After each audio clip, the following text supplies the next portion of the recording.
আমি ফিলিস্তিনের গলি গলি চিনি, আমি ফিলিস্তিনের মাটি চিনি। আমার চেয়ে বেশি ফিলিস্তিন চিনেন না আপনারা, আপনারা তো মিডিয়ায় চিনেন। আমার মতো ফিলিস্তিনের গলি চিনেন না। আমি 14 বছর আগে গিয়ে আসছি ফিলিস্তিন। আমি ওয়াদিয়ে খলিল চিনি, আমি চিনি ইব্রাহিম খলিল কোথায় শুয়ে আছে, আমি চিনি মুসা আলাইহিস সালাম কোথায় ঘুমাইতেছে, যেটাকে ওয়াদিয়ে মুসা বলে। আমি 14 বছর আগে মুসা আলাইহিস সালামের শ্বশুর বাড়িতে দাওয়াত খেয়ে আসছি। অহংকার করে বলতেছি না, বুঝানোর জন্য বলতেছি।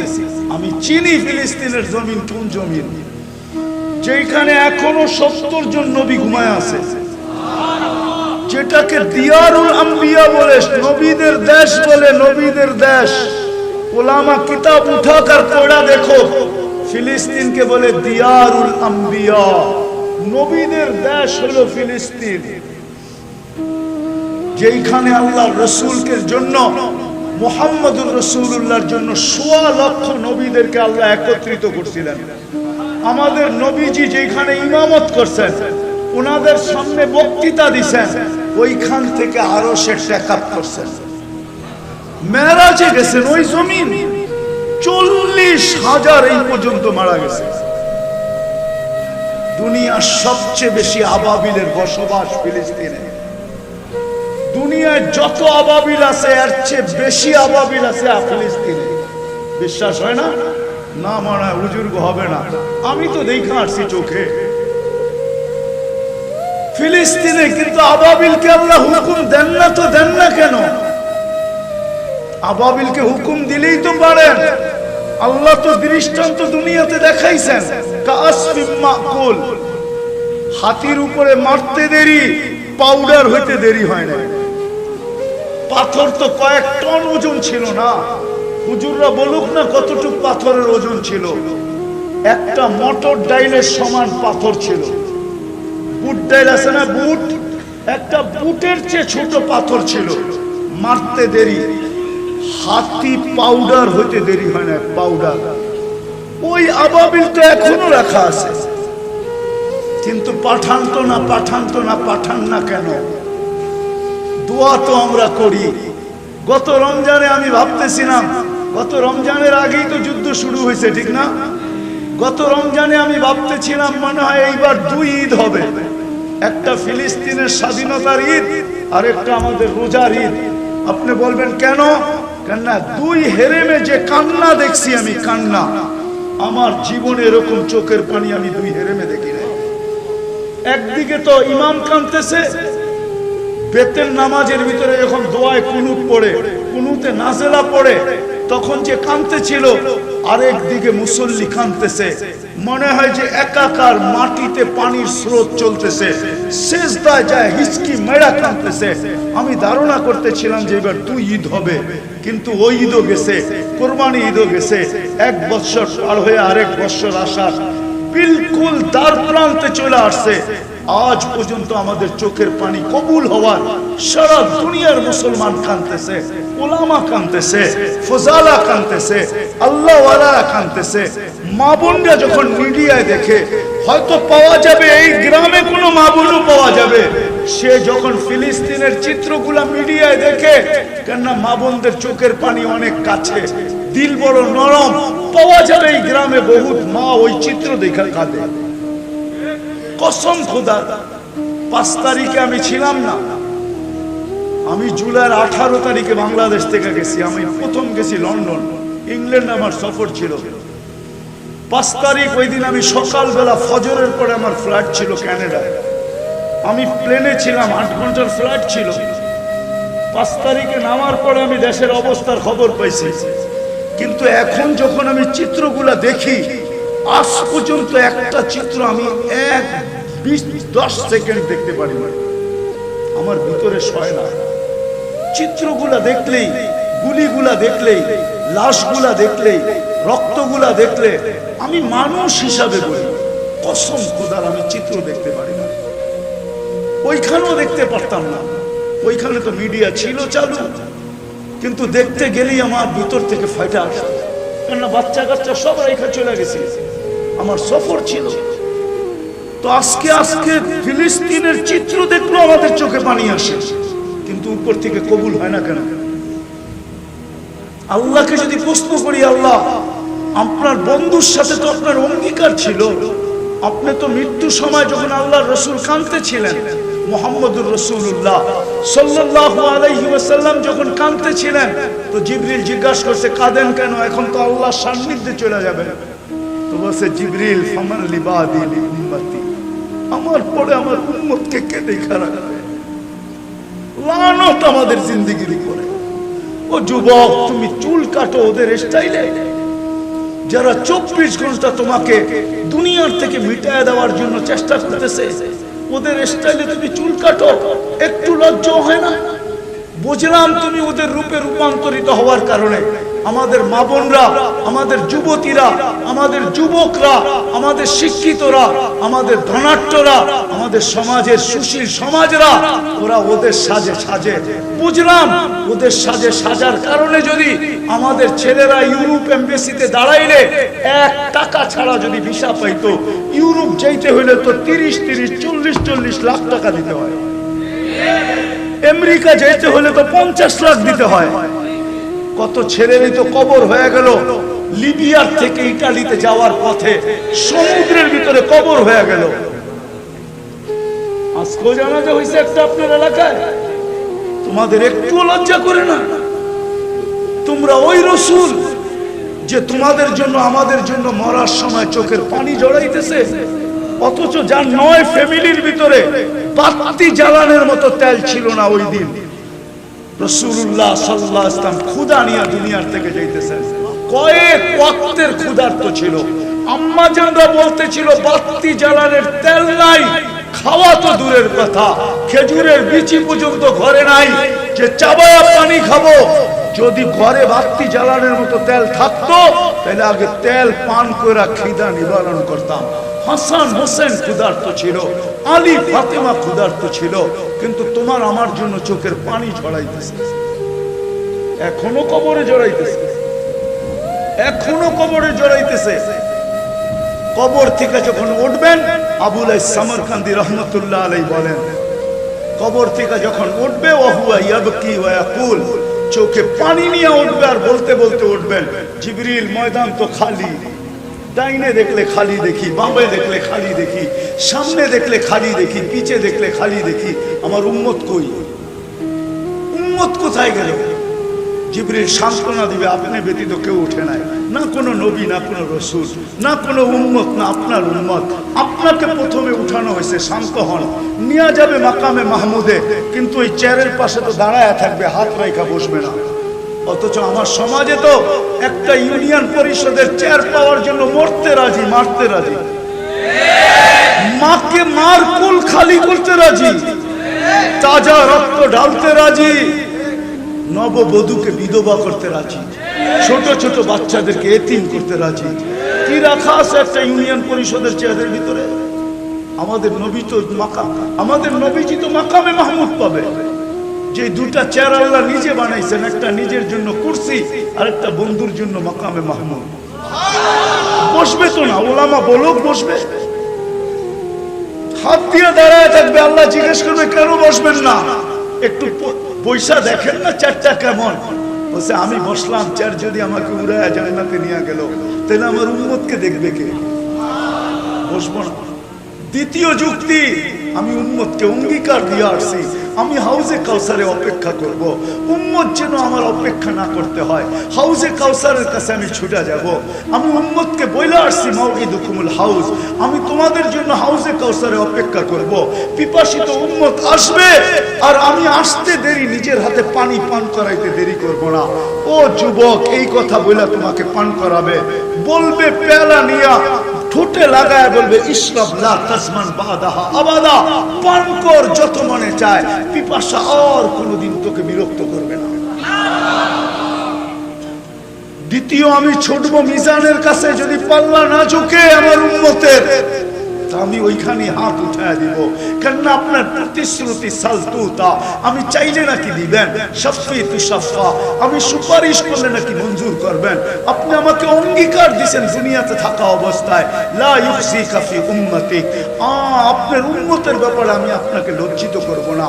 আমার উম্মতের পাল্লা যদি সামনে না ঝুঁকলো, এখনই তো মাইকে ঘোষণা হবে মুহাম্মদুর রাসূলুল্লাহ সাল্লাল্লাহু আলাইহি ওয়াসাল্লামের অমুক নামের বাপের নাম এটা, দেশ এটা, এলাকা এটা, সে চিরদিন অসফলতা অর্জন করছে, চিরদিনের জন্য অসফলতা অর্জন করছে, সে দুযোগের অধিকারী হয়ে গেছে। তো আমার চেহারাটা থাকবে তো থাকবে কোথায়? চতুর্থ, আপনি বলছেন আমাকে রাজি করে ছাড়বেন, আমি অঙ্গীকার দিয়ে আসছি দুনিয়াতে। যেদিন অদ্দোহা নাজেল হয়, ওই দিন অদ্দোহার ভিতরে আছে সাউফা ইউতিকা রাব্বুকা ফাতারদা, এই আয়াত যখন নাজেল হয়, তো আমাদের নবীজি জিবরিলকে থামায়া বলছে, জিবরিল, আল্লাহ তো বলতেছে আমাকে রাজি করবে, তোমাকে সাক্ষী রাইখা বলতেছি লান আরদা, আমি কখনো রাজি হব না, হাত্তা ইয়াকুনা ওয়াহিদ মিন উম্মতি ফিল নার, আমার একজন উম্মত দুযোগে থাকাকালীন আমি আল্লাহর উপরে রাজি হব না। আমি মিজানের কাছে দৌড়াবো, ওইখান থেকে পলসরাতে যাব, উম্মত যদি পার না হইতে পারে, তাহলে দুরুদের গাঠটি মাথায় দিয়া পার করায়। অথচ শুক্রবার আসে আর যায়, নবীর আদেশ ছিল শুক্রবারে আমার উপরে বেশি বেশি দুরুদ পড়ো, কিন্তু এইখানে কয়জন পাওয়া যাবে যে শুক্রবারে 200 বার দুরুদ পড়ে? কয়জন পাওয়া যাবে বলেন? অথচ শুক্রবার তো 24 ঘন্টা, বৃহস্পতিবার দিন সূর্য ডুবার থেকে নিয়ে শুক্রবার সূর্য ডুবা পর্যন্ত 24 ঘন্টা। 24 ঘন্টায় এমন যুবক তো নাই যে 24 ঘন্টায় 24 বার দুরূদ পড়ে। বলো হাত উঠায়া যে আমি শুক্রবারে 24 বার দুরূদ পড়ি, পার ঘন্টা একবার। কোনো মা বোন বলো, হয় যে রসুল আরো সে আমাদেরকে বলে নেয়। বিদায় আমি কথা পুছায় নিয়ে আসতেছি শেষ জায়গায়। দুনিয়ায় মানুষ হাজারো জিনিস দেখে। আমার প্রশ্ন হলো, ভাবা উচিত যে আল্লাহর কাছ থেকে আসছি আর যেখানে চলে যাব, কোন চেহারা নিয়ে দাঁড়াইলে আল্লাহর কাছে আল্লাহ আমাকে চিনবে, পরিচয় দিবে, পরিচিতি দিবে, ইজ্জত দিবে, সম্মান দিবে, চির শান্তির জায়গা জান্নাত দিবে। কোন চেহারা নিয়ে গেলে, কি নিয়ে গেলে দিবে, কোন পরিচয় নিয়ে গেলে দিবে? চিন্তা করেন এটাকে। চিন্তায় রাস্তা খুলে দিবে, চিন্তা না করলে রাস্তা খুলবে না। যে কালকে আল্লাহর কাছে কি নিয়ে যাব, কি নিয়ে গেলে আমি পরিচয় পাব। বেশি কিছু লাগবে না, ওটার জন্যই তো মুহাম্মদুর রাসূলুল্লাহ সাল্লাল্লাহু আলাইহি ওয়াসাল্লাম আসেন। এই উম্মতকে দুটা জিনিস নিয়ে গেলেই হবে, একটা হলো ঈমান, একটা হলো আমল। কি? ঈমান আর ঈমান আর ঈমান আর এটা শিখতে হবে। আর শিখার জন্য আলহামদুলিল্লাহ আমি জানি বাংলাদেশের জমিনের মতো জমিন আমি পাই নাই। কোরিয়া আমার 103 নম্বর দেশ ছিল, 103 নম্বর। কয় নম্বর? আমি অহংকার করে বলতেছি না, আমি দুনিয়ার ঘোরার আলোকে বলতেছি। বাংলাদেশের মতো এরকম পরিবেশ দুনিয়ার কোথাও নেই। শিখার জন্য, জানার জন্য, বুঝার জন্য, করার জন্য বাংলাদেশের মতো এত সুন্দর পরিবেশ দুনিয়ার কোথাও নেই। মক্কা, মদিনা, বাইতুল মুকাদ্দাস ভিন্ন, এই তিনটাকে নিয়ে তুলনা হয় না। এই তিনটা ব্যতীত দুনিয়ার কোনো দেশ বাংলাদেশের সাথে তুলনা করতে পারবে না। ওই পরিবেশ এই দেশে আছে, হক্কানি আলেম আছে, আল্লাহওয়ালা আছে। আমি জানি আপনাদের পুরা রায়পুরায় হাজার হাজার বড় বড় আলেম আছে না? নাই? কয় হাজার আলেম আছে রায়পুরায় জানেন? কয়টা মাদ্রাসা আছে বড় বড়? দাওরায়ে হাদিস একটাও নাই। কয়টা আছে? 8-10টা দাওরায়ে হাদিস মাদ্রাসা আছে একটা থানা। অথচ বাংলাদেশটা নিউ ইয়র্কের সমান না। নিউ ইয়র্ক বাংলাদেশের 4টার সমান। 4টা। কয়টা? ওটা শুধু একটা প্রদেশ। বাংলাদেশটা ছোট একটা দেশ, এটার ভিতরে 64টা জেলা। আবার প্রত্যেকটা জেলার ভিতরে 4টা 5টা 8টা 9টা থানা, ঠিক না? এইবার ভাববেন আপনার রায়পুরা থানাটা কত বড়, ঠিক না? রাশিয়ার সমান হইব, ঠিক না? আচ্ছা অতটুক না হোক, ইন্ডিয়ার সমান বড় তো হইবই, ঠিক না? যেটাকে বলে ব্যাঙ্গের লাপের 1 লাপও না, ঠিক না? ছোট একটা থানা, থানাগুলো ছোট, প্রত্যেকটা ইউনিয়নের ভিতরে 50-60 জন করে আলেম নাই না? নাই? ভুল বলতেছি? আর কোথায় পাবেন? এদের কাছ থেকে শিখেন যে আমি কিন্তু কালকে এই চেহারাটা নিয়ে যেতে হবে। শিখেন এদের কাছ থেকে ঈমান, শিখেন এদের কাছ থেকে আমল, শিখেন এদের কাছ থেকে নবীর আসল ইশক কাকে বলে। শুধু মুখে আশেক বললে চলবে না, আসল আশেক কাকে বলে ওটা শিখেন। আমি বিরোধিতা করতেছি না, আসল আশেক কাকে বলে শিখেন, শিখেন, তাইলে দেখবেন ইনশাআল্লাহ আপনি আশেক হবেন। আপনাকে মরার আগেই দেখা দিবে, কবরে যাওয়ার পরে যখন জিজ্ঞাসা করবে এই ব্যক্তি কে, তখন আপনিও হাসবেন, উনিও হাসবে। ফেরেশতা বলবে হাসে কেন, জবাব দেয় না কেন? কেননা পরিচিত লোককে যদি আরেক দুইজনই যদি পরিচিত হয়, তৃতীয় ব্যক্তি যদি আইসা বলে একে চিনেন, একে চিনেন, তো দুইজনেই মুস্কি মুস্কি হাসে যে আমরা তো আগের থেকেই পরিচিত। তুমি আবার কি জিগাও একে চিনেন, একে চিনেন? তো রাসূলুল্লাহ সাল্লাল্লাহু আলাইহি ওয়াসাল্লাম দুনিয়াতেই দেখা দিবে। কবরে যখন প্রশ্ন করবে তো আপনিও হাসবেন, উনিও হাসবে, বলবে দুইজনই আগের থেকে পরিচিত, তুমি জিগাও তো জিগাও কি? এই জন্য শিখেন, শিখবেন, আলেম ওলামার থেকে শিখবেন তো পাক্কা ওয়াদা? হ্যাঁ, কিন্তু সবচেয়ে বড় ওয়াদা হলো আজকের থেকে নামাজ ছাড়বো। পাক্কা? হাত উঠাইতেছে না সবাই। একটা কথা শুনে শেষ করতেছি, আপনি না পড়তে পারেন, আব্দুল কাদের জিলানীকে চিনেন? কে? আরে বলেন না কে? হ্যাঁ, শুধু বড় পীর? এতটুকুই জানেন আব্দুল কাদের জিলানী শুধু বড় পীর? হায় হায়, রায়পুরার অধিকাংশ মানুষই তো পীরের মুরিদ, ঠিক না? আপনারা বড় পীরে শুধু এতটুকুই জানেন, বড় পীর, আসল পরিচয়ও জানেন না। আচ্ছা, কোন সময় আসলে পীরানে পীর কারে বলে শোনা মনে। আবার যদি আসি, আব্দুল কাদের জিলানী কে? পীরানে পীর, সবচেয়ে বড় পীর হলো আব্দুল কাদের জিলানী, পীরানে পীর। তরিকায়ে কাদেরিয়া, কাদেরিয়ার চশমা, ঝর্ণা যেখান থেকে বাহির হয়েছে, তরিকায়ে কাদেরিয়ার ঝর্ণা। ওই আব্দুল কাদের জিলানী রহমতুল্লাহ আলাইহি লেখছেন, আমি বলতাম না, উনি লেখছেন শুকর সকালবেলা ঘুমের থেকে উঠা আল্লাহকে বলে আলহামদুলিল্লাহিল্লাযী খালাকানি, প্রশংসা ওই আল্লাহর যিনি আমাকে অস্তিত্ব দিয়েছেন।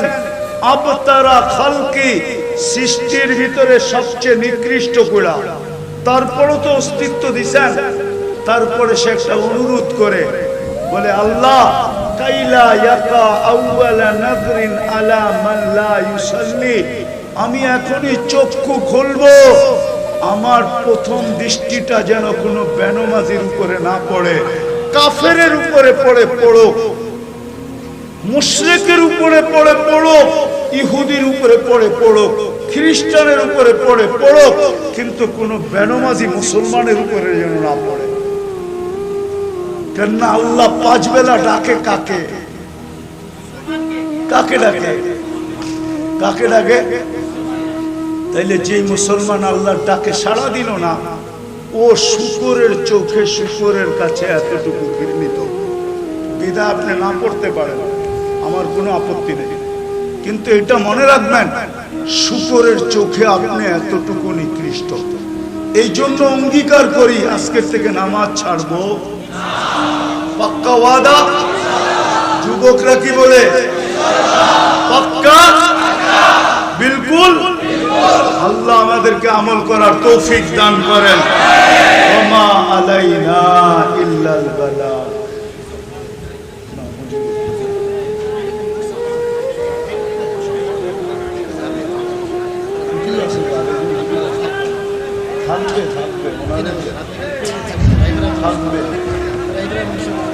আল্লাহুম্মা লাকাল হামদ কামা ইয়ানবাগি লিজালালি ওয়াজহি ওয়া আযীমি সুলতানি। আল্লাহ বলার পর্ব ছিল শেষ, শোনার পর্ব ছিল শেষ, ভিক্ষার পর্ব চলতেছে। আল্লাহ যতটুকু বলতে পারছি ভুল ত্রুটি হলে মাফ করে দেন। আল্লাহ বেশি কিছু চাবো না, শুধু একটা জিনিস চাবো, আল্লাহ আজকের এই আয়োজনকে কবুল করেন, আয়োজকদেরকে কবুল করেন, সাহায্য সহানুভূতিকারীদেরকে কবুল করেন। আল্লাহ আপনার ইজ্জতের দোহাই দিয়া বলতেছি, আপনি আজকে রায়পুরার মানুষগুলোকে কবুল করেন, এই মাটিটাকে কবুল করেন, এইখানের যুবকদেরকে কবুল করেন, এইখানের যুবতীদেরকে কবুল করেন, এইখানের নারী পুরুষকে কবুল করেন। আল্লাহ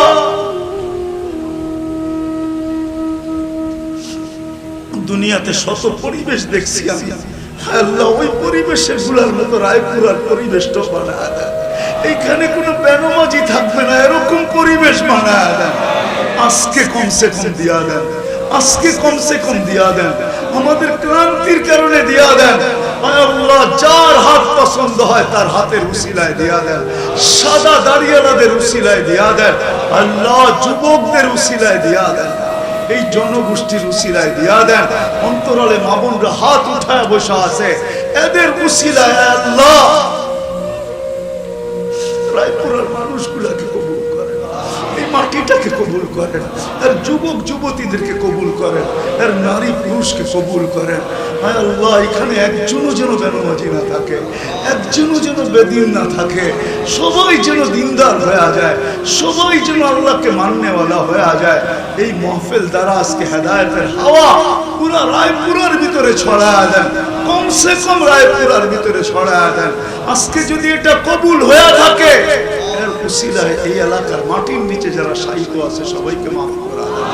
বিশেষ করে এই মাহফিলের সাথে শ্রোতা হিসাবে হোক, আয়োজক হিসাবে হোক, সাহায্য সহানুভূতিকারী হিসাবে হোক, এদের আত্মীয় স্বজন যারা কবরে শুয়ে আছে সবাইকে মাফ করা দেন। হায় আল্লাহ যার যে পেরেশানি আছে প্রয়োজন আছে মিটা দেন, অসুস্থ আছে শেফায়ে কামেলা আজেলা দায়েমা মুস্তামিররা নসিব করেন। এই যুবকদের এই আয়োজন কিয়ামত পর্যন্ত কায়েম আর দায়েম রাখেন, কিয়ামত পর্যন্ত কায়েম আর দায়েম রাখেন। যা চাইতে পারলাম তাও দেন, যা চাইতে পারলাম না তাও দেন। হায় আল্লাহ, হায় আল্লাহ এই আয়োজনকে আবারও বলতেছি আপনি কবুল করেন, এর উসিলায় ফিলিস্তিনকে জয়যুক্ত করেন, সারা দুনিয়ার মুসলমানকে হেফাজত করেন। বেশক আল্লাহ আমরা আপনারও লাজ রাখি না, আপনার বন্ধুরও লাজ রাখি না, আপনারও ইজ্জত রাখি না, আপনার বন্ধুরও ইজ্জত রাখি না। বেশক আমরা মায়ের পাওয়ার যোগ্য, আমরা আসামি, কিন্তু মালিক, ও মালিক আপনি আমাদেরকে শাস্তি দেন, তাতে কিছু আসে যায় না। আর দুশ্মনের হাতে আমাদেরকে শাস্তি দিয়েন না, দুশ্মনের হাতে আমাদেরকে আর বেইজ্জত করেন না, দুশ্মনের হাতে আমাদের মা বোনদেরকে আর বেইজ্জত করেন না, শিশুদের রক্ত আর দুশ্মনদের হাতে ঝরায়েন না। আপনি পিটান পিটান, আপনি শাস্তি দেন দেন, আপনার অধিকার আছে, কিন্তু অন্যের হাতে আমাদেরকে মার খাওয়ায় না। আপনি তো আমাদেরকে পড়তে শিখাইছেন গায়রিল মাগদুবি আলাইহিম ওয়ালাদ-দাল্লিন, আমরা প্রত্যেক রাকাতে আপনার কাছে আশ্রয় চাই। আল্লাহ এদের হাতে আমাদেরকে কেন মার খাওয়াইতেছেন?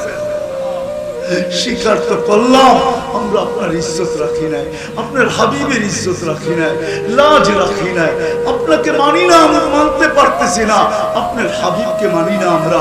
আয় আল্লাহ, আয় আল্লাহ আমরা মায়ের পাওয়ার যোগ্য, মায়ের আমাদের কপালে লেখা, কিন্তু আপনি পিটান, যত পারেন পিটান,